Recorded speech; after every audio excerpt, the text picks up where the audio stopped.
Revolutionary greetings and hearty Sunday greetings to all the great people of Southern Cameroons, to all the brave warriors of our quest for freedom, wherever you may be, both back at home on ground zero, on ground one, on ground two, and elsewhere in the world. Accept revolutionary greetings from me today, Comrade John Ba Akuro. My dear brothers and sisters of the Southern Cameroons, today is another day, and I've come so that we have a moment of exchange on some very critical and absolutely important issues. First, we are all still reeling, also discussing the sentencing of some of our innocent brothers.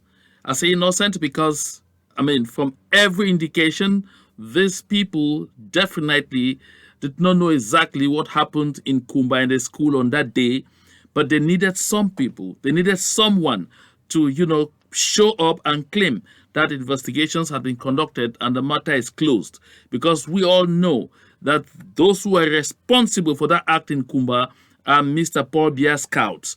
We have not had any investigation carried out on what happened that day in that school in Kumba, just like investigations, at least some quasi kind of investigations were carried out on the Ngabu incident, and the responsibilities at least established, even if those responsible, nothing is yet, or rather nothing has yet happened to them, and maybe nothing will ever even happen to them, because I know that for that situation they came up with names of people who don't even exist, names of people who have even died, and then claimed that they didn't even have the names of the Fulani allies of Mr. Paul Biya's scouts.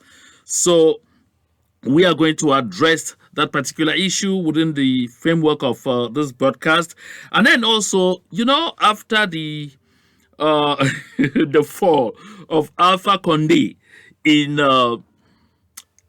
Guinea Conakry, Mr. Paul Biya found it opportune to immediately do a kind of shake-up in his military. And why he did that shake-up, you want to know. There were as many as 32 pages of appointments, far-reaching appointments. You want to know what happened to those Southern Cameroonians who are still obstinate to think that they can ever consider that they belong. I will bring up that in this discussion.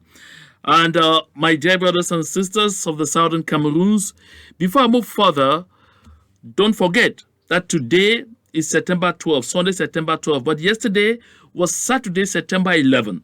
And we all know what happened that shocked the entire world and sent fear in the hearts and minds of everybody across the world, that mighty America was touched on September 11th by some very cowardly act of some people who felt that it didn't make any sense to use the right channels to table grievances, but they decided to cut short the lives of over 3,000 people.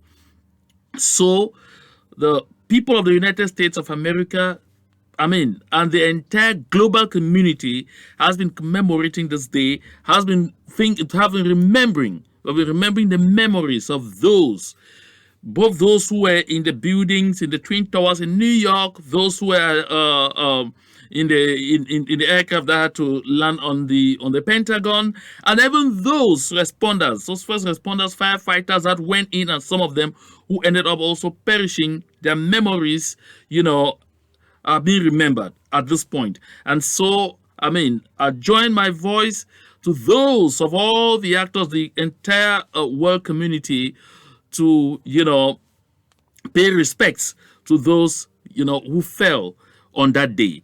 And I want to take this opportunity to say, even as we are paying these respects, I want to invite the entire global community to pay attention to what is happening in the Southern Cameroons. Because the humanitarian disaster that is ongoing in the Southern Cameroons is going to get to scales where people will say, while those who carried out some of those cowardly acts in the United States did it in a fashion that was so detestable, those who are perpetrating the genocide in the Southern Cameroons are doing so publicly before the eyes of all and sundry, before the eyes of the entire world. And there is some silence. And there is some complicit silence. My dear people of the Southern Cameroons, we will never miss any opportunity to continue to call the attention of the world to what is going on in the Southern Cameroons. And especially so, because the United Nations, that is supposed to be that body that regulates the functioning of the international system and should handle such situations as fast as possible, is looking elsewhere, whereas that body is responsible for what is happening in the Southern Cameroons. Because in 1961, if we were given the third option, before we rejected the third option to decide that we will only choose between the two options that were before us, either get our independence by joining Nigeria or get our independence by joining La République du Cameroon, we will not be blaming the United Nations today. My dear brothers and sisters of the Southern Cameroons, this is the more reason why we must continue to stand strong, why we must continue to collaborate with one another, why we must destroy the division among us. I will be coming back within in the course of this broadcast a bit briefly, because I'm going to do an entire communication on the audios that have come out this past few days, especially one that I heard from Reverend Asong of the Sako faction of the IG. My people of the Southern Cameroons, before I get into the depths of this, I want to take all of us back to this project I've been talking about, because October 1 is around the corner. Before October 1, we shall pass through another very important date in the history of our struggle for freedom. That's September 22, when millions of Southern Cameroonians came out into the streets to tell the world that the time for us to seek freedom is now. But on October 1 is the day we actually sit down to celebrate, to remember that this is the day we ought to be fully independent, and that will spur us to ensure that we get that independence we seek. And remember that in 2017, Sisiku Julius Ayuktabe, as chairman of the governing council, that regrouped, that brought together all our movements, groups, and organizations, declared the restoration of our independence formally. And from that moment, all we have to do is to defend it. So, my people, as this day approaches, we have to make it big, really big. That is why I've been talking to you about Akumaka. Listen, my people, some have watched the previous videos, my previous communications, and come out strong to insult me, to call me names, to say all kinds of things, simply because I made a request that we need $6,000 only, permit me say only, to make this project great.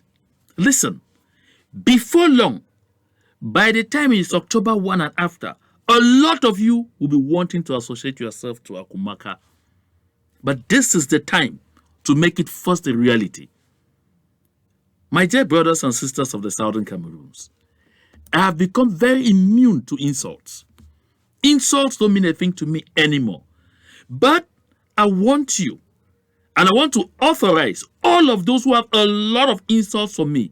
Listen, don't hesitate. Today, go down to the comment section. Even as you'll be watching live, go to the live chats. Give me all the insults you have ever imagined in your life. Empty yourself. But at the end of it, make sure you contribute. I don't mind.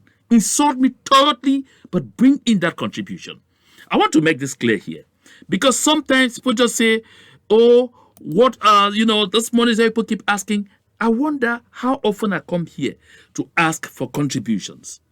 Because I personally, Bakuro, I am a refugee. And I work.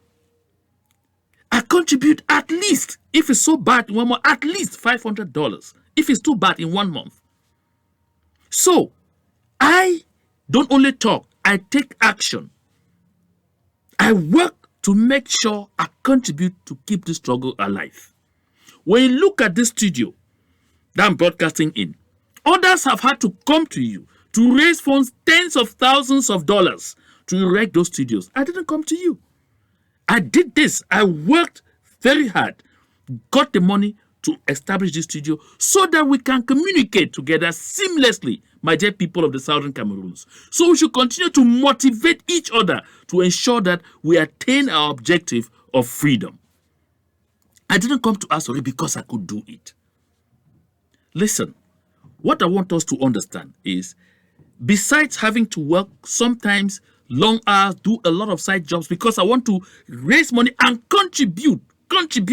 I don't sit and just federate contributions from others and put in, or even expect that people should contribute for my upkeep because I'm a refugee. No, I'm capable. I work and I contribute. So my people, besides doing all of this, I find time to sit here too, after gathering all the information that is required, so that we have this exchange, so that we motivate each other. What do you do for me? Now today, tell yourself that, Mr. Mbakuro, since 2017, I've been watching you every day, at least all the time, doing this. Today, I want to give you a bottle of wine, just so that drink. It's true that I have a lot of water. Where's my water? Yeah, it's true that I have a lot of water, but often too, I drink wine. Say, Mr. Kuro, today I'm sending you a bottle of wine. I'd like you to take this, relax a bit, strengthen yourself, and continue, because we have to keep supporting each other until we get to the finish line. Let that bottle of wine you want to send to me be represented the contribution you make. $20, $25, $50, $100. In fact, I first of all want to congratulate all those who are already making that effort this far. Listen, my people, you will say all sorts of things. Tell yourself, I'm not contributing for that project because I'm afraid you will not give me account. But say, Mr. Mbaku, you have been on here year in, year out. And so today, I want to share a drink with you. You could call me to your home, say, share a drink. How much are you going to spend to receive me? Put that money in Akumaka. These are the coordinates. Put it here. Do it. Say, I am giving you for me.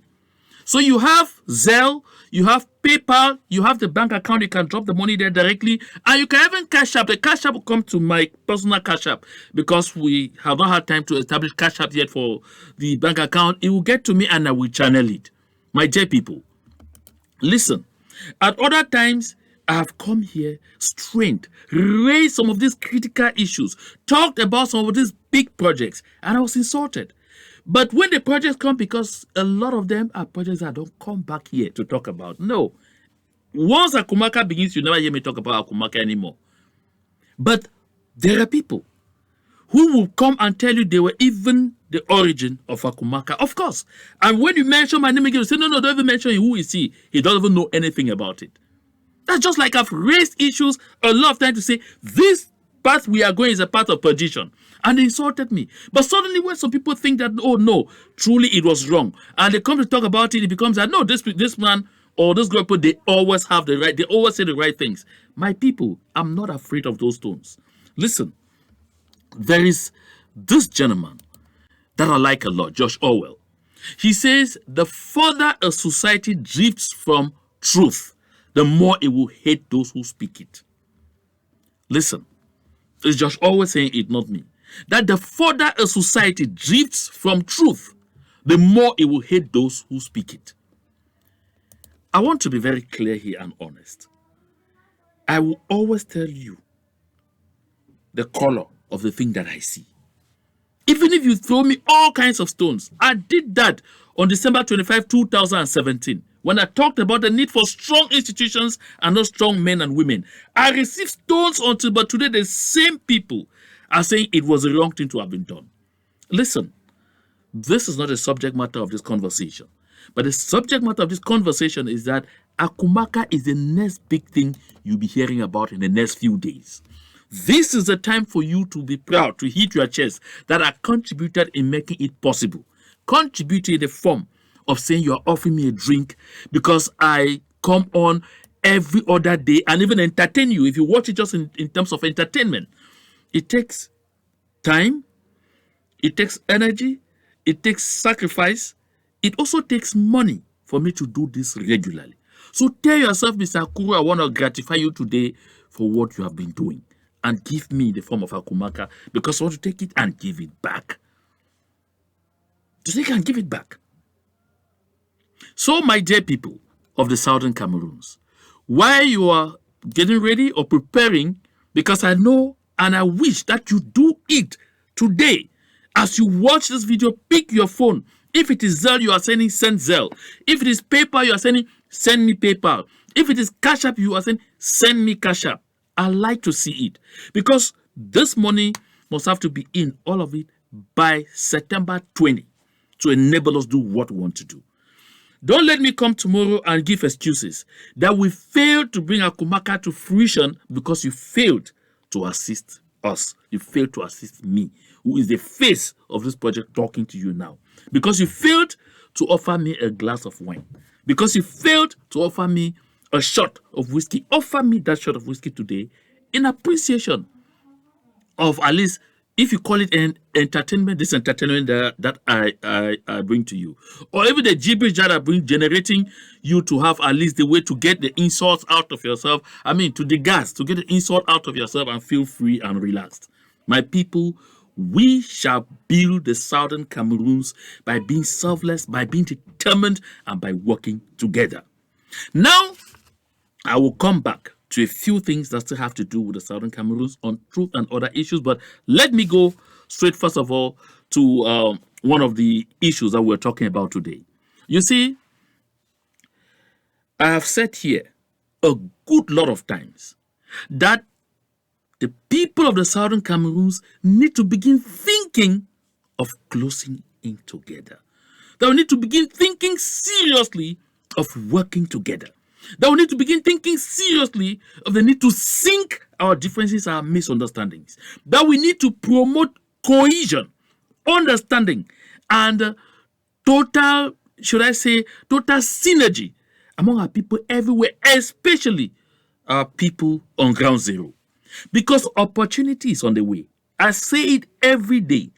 People don't seem to understand. I will not break down what I mean by opportunities on the way here. I will say it. But if we fail to take that opportunity, which is on the way, which is very imminent, and La République du Cameroon will finish and come back and meet us fighting among ourselves, sorry, then we must have postponed our dream of freedom to the next generation because of tribalism, because of the quest for vain power, because of, the quest for positions. Oh my goodness. In a country we are still struggling to put together. My dear brothers and sisters of the Southern Cameroons, the time right now is not time for positioning. The time right now is not for positioning. The time right now is not for seeking offices, for seeking titles, or for seeking... The time right now is to liberate homeland, is to make sure we are free. And once we are free, politicians can come in, can take over the show. But for now, we are not yet there. So you see, on September 6th, after the fall of Alpha Condé in Guinea-Conakry, Mr. Paul Biya was so frightened because he knows something will happen. He was so frightened that it might happen immediately, that the very next day, that they spent the whole night working on repositioning people in his military, at the Ministry of Defense. So that the next day, on September 6th, he released very far-reaching appointments. And I took off time. I know a lot of us don't often have that time to go through all of those things. They say it's foreign news. But I took off time because though it's foreign news, it's a neighbor, very close neighbor, that is giving us sleepless nights. So we have to take time to analyze, to look through. So I took time to look through. Of the 32 pages of appointment, very important appointments, only 5, 5 people from the Southern Cameroons were involved. 5. Of those 5, the highest among them was made chef de cellule informatique, that is head of a computer unit in one of the departments. And another one was made to head some marine unit somewhere in Fako County. Share of that, the other 3 were chargé d'études assistant. That's assistant number 3, or that's number 3 or number 4. That's what I call research officers. That's all. I take this opportunity to remind our brothers and sisters of the Southern Cameroons who continue to put their lives on the line for La République du Cameroon that you did not matter yesterday. You don't matter today. You will not matter even tomorrow. In fact, you will never matter. Is there any use, any point of you continuing to live in slavery when you have a chance, when you have a clear-cut offer to live in freedom? If you are still daydreaming, let those appointments remind you. The significance of those particular appointments of September 6 is that we're looking for loyalty. Loyalty. We're looking for trust. People that they trust, that these ones like this can stand and keep anywhere with us. None of you qualified. None of you. Not even one of you. When you look at the appointment, the police force is the same thing. My dear brothers and sisters of the Southern Cameroons, how much, by what other means do you want Mr. Paul Biya and the CPDM gang in Yaoundé to tell you that you should go and fight for your freedom? To tell you that you don't belong? To tell you that you are a burden? How else do you want them to tell you? Look at, I had the pleasure to listen to Brother Eric Chinje the other day. His tone is changing. Because after the illusion of a certain special status, some of them are coming back to terms.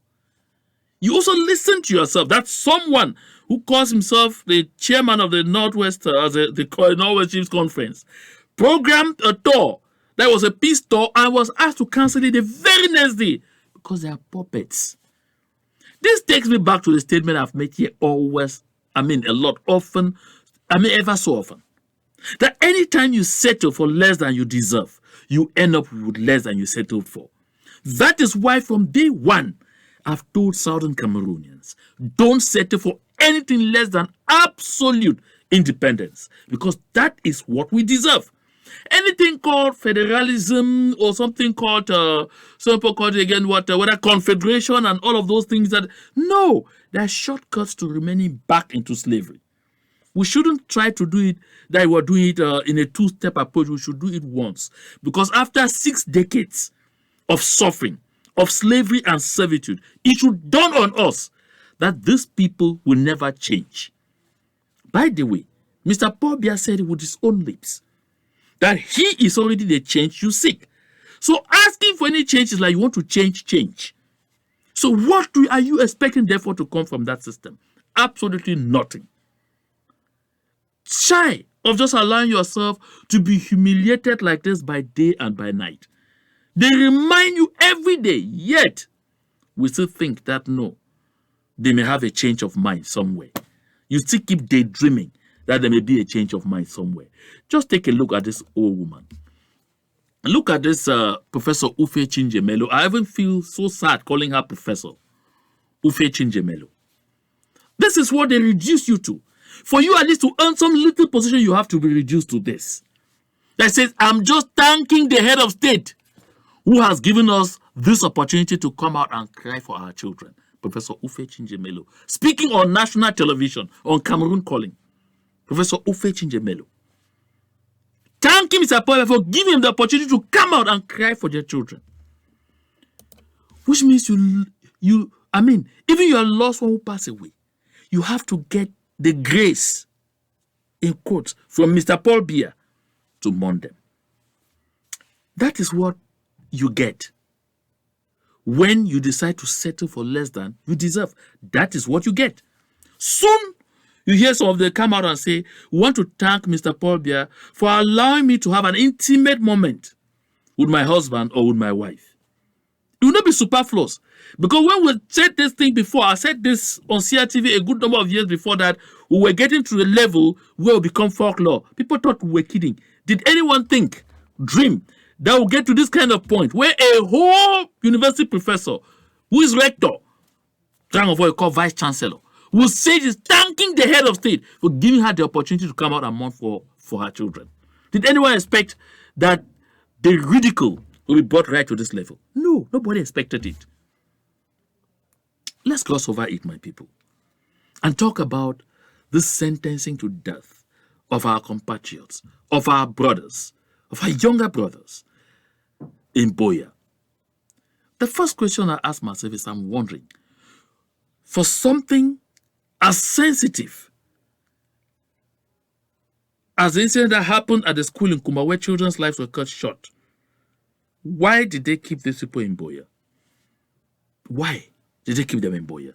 Why didn't they take them to Yaoundé? Because everyone, they will say it's very high level, they are taken back to the to their colonial headquarters. Why weren't they taken to Biya?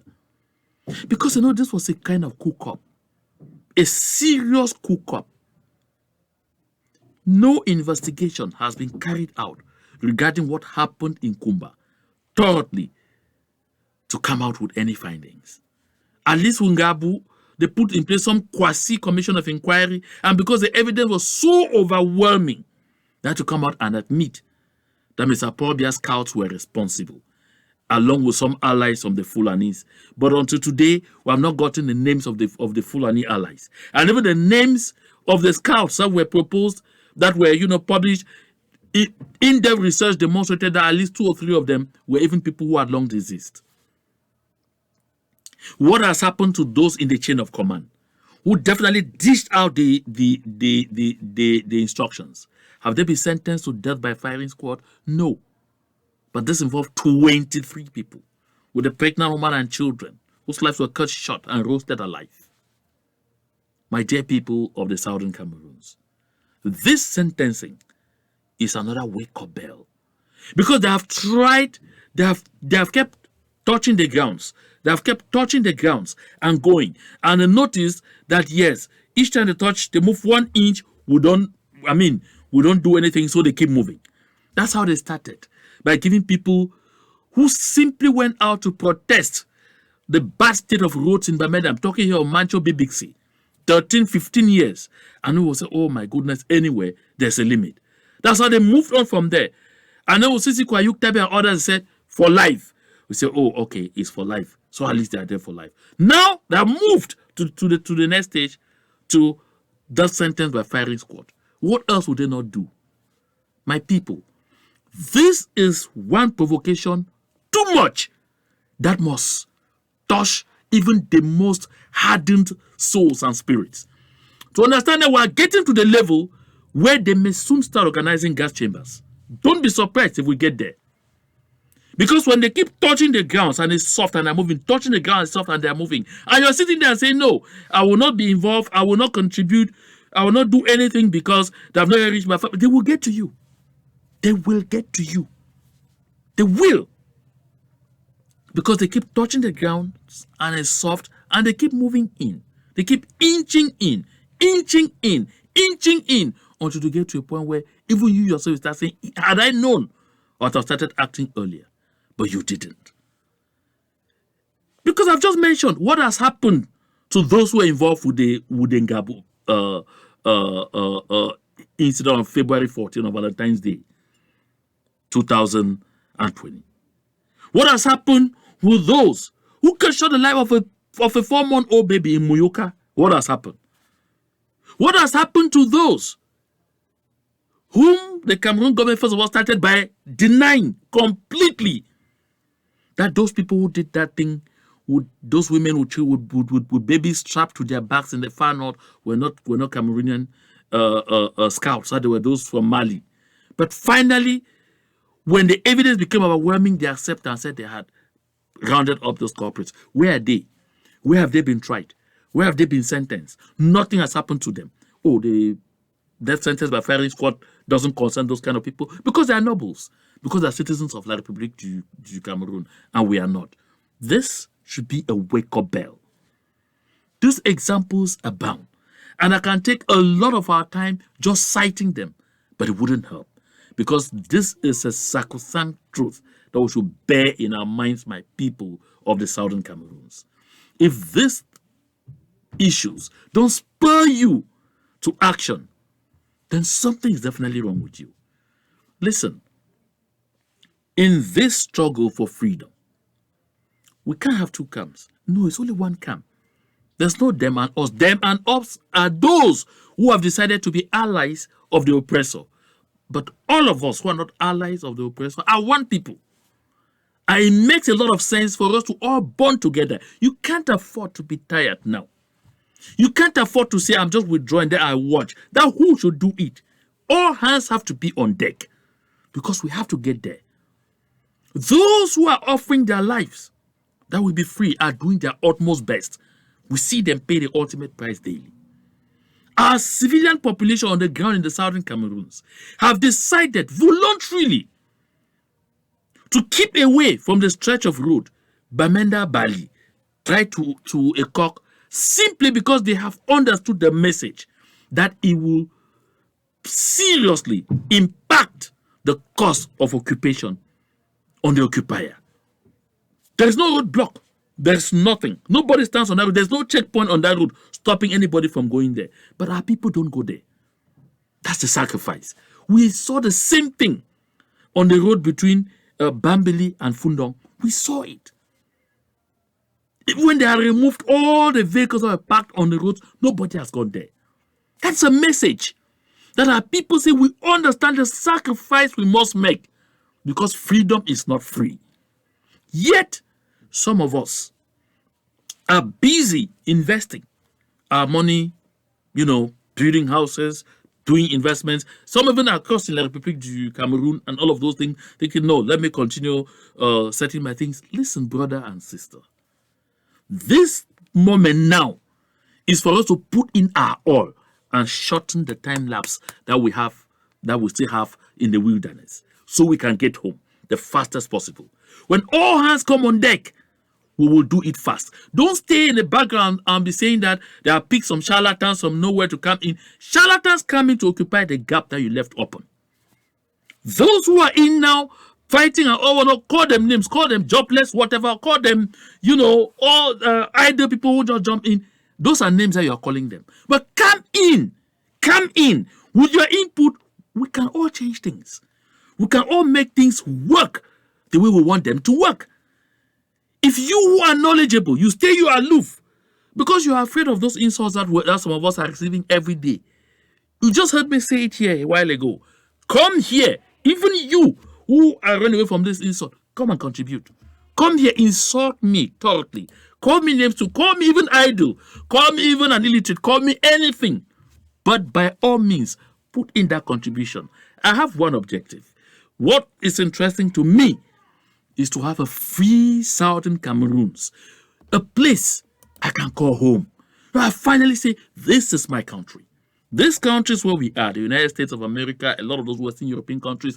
The people too went through what we are going through, but they understood the need to sacrifice, to put in their all, to keep aside their individual differences, to work together first and to be free. They did that. That's why we're enjoying their countries today. So let us also plan to make our own country a place to be. But we can't even make it a place to be if we don't take it back. That is where we must all begin. Let's take it back. Make it a place to be. And then we can begin investing. And we know that we're doing sane investments. My dear brothers and sisters, don't hold back. Come in. Make your contribution, both intellectually, morally, and financially. Let us put in all those efforts. We will get there. I want to say this, and I'm very frank about it. We are taking slightly longer in the wilderness because there are still issues among ourselves that the Creator is addressing. So that by the time we get home, we'll get home as one people. Oh yes, we will not be a remake of any Southern Sudan as some people are predicting. Is that particular idea, it will not come to pass. Because by the time we get there, the purge would have taken would have been complete as it's ongoing now. Because we will not get into a country where we become so patriotic to the point that we can't face reality. That's why I share this view of Malcolm X, that you are not supposed to be so blind with patriotism that you can't face reality. The reality they are talking about here is truth. Wrong is wrong, no matter who says it. Wrong is wrong, no matter who says it. Even if that person that says it is your brother from the same womb or your sister from the same womb, that thing is wrong. If that wrong is said by the person who is the leader of your group, that thing is wrong. And it is wrong. And we must face it. We must make sure that we overcome those hurdles. We won't build a society which is strong, which is respectable, which is enviable if we don't promote truth. That is why, in everything we do, let us listen to every voice. Go back to the Desiderata. Read it carefully. You understand that even those you consider fools, listen to them. It is not just a matter of chasing the crowds. Listen to them. We need all voices on deck. We need all hands on deck. We need all our heads on deck to attain our objective of freedom. My dear people of the Southern Cameroons, like I pointed out earlier, I'm going to come in my next broadcast and we will talk about certain issues that I heard in that audio from Ms. Asson Christensia. It's easy sometimes when we are disgruntled to go and bring back the seed of division to defend ourselves. Hell no. We have gone past that stage. There are still crevices, but we need to address those things courageously. Look at the facts in the face and address them courageously. When they talk about Momo, is Momo truly a problem? If Momo is a problem, let's address Momo. I've heard even Momo people complain that Momo is a problem. Now we'll talk about Mezam. Mezam. Is Mezam too a problem? If Mezam is a problem, let's address Mezam. Listen, I pointed out at some era in the struggle that by embracing county by county or LGA by LGA from a certain perspective, like we took, it may not be that unifying. We may have to think other mechanisms. We're already there. No point crying over spilled milk. The only thing to do now is to see how to federate all our minds, all our ideas, to ensure that we have a well-structured and well-coordinated movement for freedom, where all voices will continue to matter. Let's try as much as possible to kill the germ of insult and always listen with a view to reasoning out with whoever is talking and to identify what can be picked from maybe that whole lot of gibberish and addressed to sharpen our movement and bolster our struggle for freedom. Now take a look at this. In 1982, when Ahidjo was handing over to Mr. Paul Biya, in the Republic du Cameroon, Senegal did not have an air transport company. Even they had some local thing, just serving some local stations within the country. At that time, that was called Cameroon Airlines. At that time, Cameroon Airlines had 14 aircrafts. 14. The placings of Cameroon Airlines in the world of civil aviation was enviable. They were considered among one of the best in terms of organization, in terms of, hygiene. I mean, even in terms of the maintenance of the aircrafts. Today, the Republic du Cameroon does not have one aircraft. I mean, one. Everything you find with Cameco today, they are chartered flights. The flights that they've hired from one country or the other and all whatnot, just flying coffee to see, they are chartered. But this is Senegal. That come all the way from behind. Senegal now has direct flights from Dakar to Washington, D.C. From Dakar to Washington, D.C. My people of the Southern Cameroons, by 1959, 1960, 1961, the Southern Cameroons had international airports that received international flights. I've shown that picture here over and over and over. Today, what do we have? Our airfields have all been transformed into Mr. Paul Biya's air bases, into his military air bases. That's what we are good for. If this doesn't ring a bell in your head, then you have to stand up and fight for the future of our children and generations of Southern Cameroonians to come, then nothing will ever move you again. I want to end this conversation here today. But before I go, let me bring this reminder. Don't forget to offer me that glass of wine, that shot of liquor, or that bottle of beer through Akumbaka. Do it today. Do it now. Take out your wallet. Do it now. Listen, I want this freedom with every fiber of my existence. And I know you too want it. But we can't have it without working for it. I know you already do. You say you're already doing with a lot of actors from here and there. I do that too. I have calls from every angle. And like I said, I work several hours, sometimes 16 to 18 hours a day, because I need that money to to be able to contribute as much as I can to get this movement going forward. We have all to do that. We have to get to the promised land. But to get there, we need to sacrifice. My dear people of the Southern Cameroons, my dear people of Ambazonia, let us remain strong. Let us remain resolved. We should remain determined and let us remain united. I want to congratulate those who reined in the necessary calls to ensure that we had a reversal of that call for a certain lockdown from September 15 to ad infinitum. I think I'm very happy that even those who caught it were quickly brought to reason and they came back to issue another audio to cancel it. Our traditional country Sunday on Monday is already such a huge sacrifice from our civilians, from the civil society. Such a huge sacrifice we should appreciate and not keep piling upon. I want to thank all and sundry who continue to make efforts to ensure that we don't falter in our onwards march towards freedom. I want to congratulate you. Continue to do this good job.